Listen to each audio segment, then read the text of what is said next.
Hi all.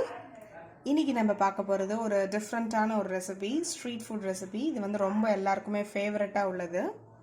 அதாவது street food காளான் எப்படி பண்ணுறது அப்படிங்கிறத பார்க்கலாம். காளான் பண்ணுறதுக்கு நான் இன்றைக்கி ஒரு 200 கிராம்ஸ் காளானை வந்து பொடி பொடியாக கட் பண்ணி எடுத்து வச்சுருக்கேன். சம அளவில் வந்து கேபேஜையும் கட் பண்ணி எடுத்து வச்சுருக்கேன். இதை ரெண்டுத்தையுமே நல்லா வாஷ் பண்ணி நான் இன்றைக்கி எடுத்து வச்சுருக்கேன். இப்போது இதை பண்ணுறதுக்கு நான் இன்றைக்கி ஒரு பவுல் எடுத்திருக்கேன். நம்ம வாஷ் பண்ணி வச்சுருந்தோம் இல்லையா, மஷ்ரூம் ஆட் பண்ணிடுறேன்.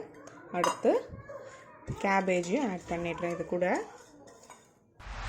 காரத்துக்கு ஒரு ஸ்பூன் மிளகாய் தூள் எடுத்திருக்கேன். அடுத்து தேவையான அளவு சால்ட் ஆட் பண்ணுறேன். அடுத்து 1/2 ஸ்பூன் கரம் மசாலா ஆட் பண்ணுறேன். அடுத்து கார்ன்ஃப்ளவர் மாவு 1.5 கரண்டி ஆட் பண்ணுறேன். அடுத்து ஜிஞ்சர் கார்லிக் பேஸ்ட் ஒரு 1/2 ஸ்பூன் ஆட் பண்ணுறேன். அடுத்து மைதா ஒரு 3 ஸ்பூன் ஆட் பண்ணிக்கலாம். இப்போது இது எல்லாத்தையும் நல்லா மிக்ஸ் பண்ணி விடுங்க. அதாவது தண்ணி ரொம்ப விட்டுடாதீங்க, ஜஸ்ட் லைட்டாக ஸ்ப்ரிங்கிள் பண்ணிக்கிட்டு உங்களுக்கு தேவையான அளவு மட்டும் ஊற்றிக்கிட்டு கொஞ்சமாக பிசைஞ்சு விடுங்க. தேவைப்பட்டால் நம்ம ஆட் பண்ணிக்கலாம். நான் இதை நல்லா மிக்ஸ் பண்ணிவிட்டு உங்களுக்கு நான் காமிக்கிறேன். இப்போ பாருங்கள், நம்மளோட பேட்டர் சூப்பராக ரெடி ஆகிடுச்சு. நம்ம இப்போ மஷ்ரூம் ஆட் பண்ணியிருக்கிறதுனால அதிலே கொஞ்சம் தண்ணி விடும். சில பேர் வந்து தண்ணி கொஞ்சம் அதிகமாக ஊற்றிட்டீங்க, என்ன பண்ணுறது அப்படின்னு தெரிலனா நீங்கள் கார்ன்ஃப்ளவர் மாவு கொஞ்சம் ஒரு 2-3 கரண்டி விட்டுட்டு நல்லா மிக்ஸ் பண்ணி விடுங்க. அதாவது நம்ம யூஸ்வலாக பக்கோடாலாம் போடுவோம்ல, அந்த பதம் தான் இது. இப்போது இதை நல்லா நம்ம டீப் ஃப்ரை பண்ணி எடுத்துக்கலாம்.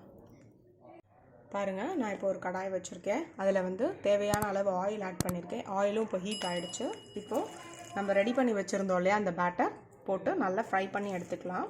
நல்லா கோல்டன் ஃப்ரை ஆகணும், அதுதான் பதம். நல்லா நமக்கு உதிரியாக இருந்தால் தான் நல்லாயிருக்கும்.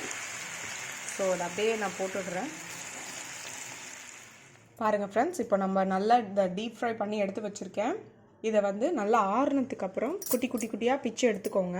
இது நான் வந்து பஞ்சாக இருக்கு இல்லையா, அது குட்டி குட்டியாக இருந்ததுன்னா அது சாப்பிடும்போது நமக்கு சேர்ந்தாப்பில் இருக்கும்போது ரொம்ப நல்லாயிருக்கும். இப்போது இந்த ஸ்ட்ரீட் ஃபுட் காளான் நம்ம பண்ணுறதுக்கு ஒரு கிரேவி நமக்கு தேவைப்படுது. ஸோ அது கிரேவி பண்ணுறதுக்கு நான் இன்றைக்கி ஒரு பெரிய வெங்காயத்தை பொடி பொடியாக கட் பண்ணி எடுத்து வச்சுருக்கேன். அதுக்கு 2 தக்காளியை வந்து நல்லா கிரைண்ட் பண்ணி எடுத்து வச்சுருக்கேன். 1க்கு 2 இதாங்க ரேஷியோ. ஃபஸ்ட்டு ஒரு கடாயில் 2 கரண்டி எண்ணெய் ஆட் பண்ணியிருக்கேன். அது கூட நம்ம சாப் பண்ணி வச்சுருந்தோம் ஆனியன் எல்லாத்தையும் ஆட் பண்ணிடுறேன். இது எல்லாத்தையும் நல்லா ஃப்ரை பண்ணிக்கோங்க. அடுத்து இந்த கிரேவிக்கு தேவையான அளவு சால்ட் ஆட் பண்ணிக்கலாம். அடுத்து இது கூட 1 spoon ginger garlic paste add பண்ணுறேன். அதையும் போட்டு நல்லா ஃப்ரை பண்ணிக்கோங்க, இந்த பச்சை வாசனை போகிற வரைக்கும். பாருங்கள், வெங்காயம் நல்லா வதங்கிடுச்சு. இந்த ஸ்டேஜில் நம்ம டொமேட்டோ பியூரி ஆட் பண்ணிடலாம். நல்லா மிக்ஸ் பண்ணி விடுங்க. இதோட ரா ஸ்மெல் ஒரு 2 நிமிஷம் ஆகட்டும். அதுக்கப்புறமா நம்ம தேவையான மசாலாஸ்லாம் ஆட் பண்ணிடலாம். பாருங்கள், இப்போது தக்காளி நல்லா வதங்கிடுச்சு. இந்த ஸ்டேஜில் ஒரு 1/2 ஸ்பூன் மஞ்சள்தூள் ஆட் பண்ணிக்கிறேன். அடுத்து 1 ஸ்பூன் மிளகாய்த்தூள். அடுத்து 1/2 ஸ்பூன் கரம் மசாலா. இப்போது இது எல்லாத்தையும் போட்டு திரும்ப நல்லா மிக்ஸ் பண்ணி விடுங்க. ஜஸ்ட் ஒரு 2 நிமிஷம் இருக்கட்டும். பாருங்கள், இப்போ நம்ம மசாலாஸ் ஆட் பண்ணியிருந்தோம்ல, எல்லாமே நல்லா வதங்கிடுச்சு. அந்த ரா ஸ்மெல்லும் போயிடுச்சு. இந்த ஸ்டேஜில் நம்ம வாட்டர் ஆட் பண்ண போகிறோம். நான் இன்றைக்கி ஒரு பெரிய ஐஸ் டம்ளர் எடுத்து வச்சுருக்கேன். இதால் 2 டம்ளர் தண்ணி இதில் ஆட் பண்ணுறேன். நல்லா தண்ணி முழுகி இருந்தால் தான் நம்ம அதை சாப்பிடும்போது நல்லாயிருக்கும் டேஸ்ட்டும். பாருங்கள், இப்போது தேவையான அளவு தண்ணி விட்டுட்டேன், 2 டம்ளர். இப்போது இதெல்லாம் சேர்ந்து நல்லா கொதி வரட்டும். அதுக்கப்புறம் நான் காமிக்கிறேன்.